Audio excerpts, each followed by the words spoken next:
I started learning Brazilian Jiu Jitsu about 9 months ago, and here are some reasons why I started. Number one, emotional security comes from physical security. Now, what do I mean by that? Now, as you know, or you may know, I am quite big into emotional intelligence and living happier and healthier emotional lives. What I realize is a lot of emotional thriving and emotional flourishing is rooted in your sense of feeling secure in this world. Like, if you don't feel physically secure in this world, it is very hard to feel emotionally secure in the world. So, by that I mean, if you walk down the street, are you looking at people who may be slightly intimidating? Maybe they're taller than you, maybe they're more muscular than you, and are you feeling that you are fine? Especially if someone is like maybe dressed in a way that might be more hostile, and or regardless of the person, without making any judgments, you feel that there's some amount of threat in this situation. Now, threat doesn't just mean that people are evil, and I'm not just talking about those corner case criminals. What I'm also talking about is, for example, when you're at a night out and people have just drank too much, and people are just drunk there.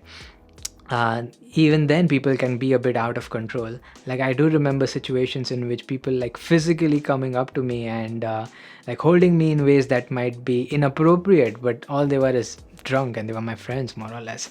So sometimes it happens with strangers, especially if you go to parties, and as a student, there will be that person who has just had far too many drinks, and then they're just somewhat of a physical threat. So be it through criminal or antisocial people, or be it through your own friends, but they're sort of out of their consciousness, they're out of their minds a bit. There is some sort of a confidence and emotional security and emotional flourishing and thriving that comes from feeling physically secure. I notice I'm much more comfortable in initiating conversations with people I like and strangers, by the fact of just feeling physically a bit more comfortable, a bit more secure in this world. Now, of course, by no means am I like an expert or even good at jiu-jitsu, but even the idea that I'm putting in some time and effort in knowing how to defend myself, no matter how little it is, that does lead to a slight amount of I can walk with my chest just a bit more puffed out every time I go out. Okay, reason number two is it teaches you humility. Jiu-jitsu is a very good system that can break your ego. Now, again, I'm a big fan of meditation and those kinds of therapy, which can be really hit to the point of destroying your sense of like maybe narcissism or ego. But Jiu-jitsu is also a very fun way to do that, and it is in fact quite a real world way to do that. So when you go into jiu-jitsu, at some point you'll start sparring, which is like fighting with people in a controlled setting. And if you're someone like me who is like slightly on the shorter end of humans, and slightly less muscular perhaps than the average jiu-jitsu person, in that case, I will be caught in the bottom. I will be caught more in positions which are uncomfortable and ultimately in submissions. And in those scenarios, it's a mandatory requirement to tap, unless you want your limbs broken out or you want yourself to get choked or something. And so every time you tap, you're breaking your ego a bit, you're developing more and more humility. That the latter is actually my own preferred terminology around it. I know the ego language is quite popular in the jiu-jitsu circles, but I think thinking of it as, it helps me develop my humility is more considerate to your own self than saying I'm destroying a part of me, which is my ego.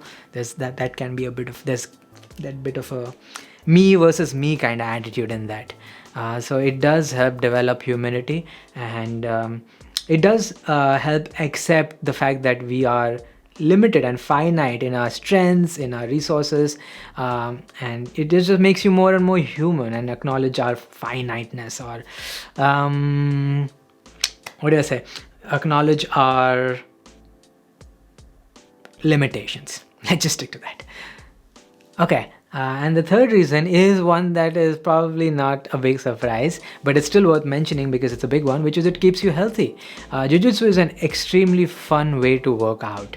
The movements are dynamic. So if you go to the gym, which is nice, I've done that before, there are movements which are very linear and static, and well, maybe static is not the right word, but they're predictable, let's just say that. So if you're doing a bicep curl, this is the only range of motion you're gonna do. Or if you're doing a shoulder press, that's gonna be what your range of motion is gonna be. But in jiu-jitsu, you're like moving, you're on the floor, you're on top, your legs are up at other point, sometimes your legs are down, sometimes you're explosive, sometimes you're more calm and peaceful, and all of these sort of add to the dynamic nature of the movement, which makes, I think, the activity all the more fun. Now, of course, that will probably not help you to build muscle, so if that was your aim, then sure, continue weightlifting, do calisthenics maybe. But jiu-jitsu is extremely fun, and in that whole session, you not only get the self-defense stuff, but you also get a sporting element, which can be great for your health, great for getting ripped maybe, depending on how much you do it, and just getting a nice healthy workout. So these are some reasons why I like jiu-jitsu. My fundamental motivations have always been on the more philosophical side of things, and I created an episode called How Martial Arts Can Help Rid Insecurity. If you are interested in listening to that episode, the link will be down below. See ya.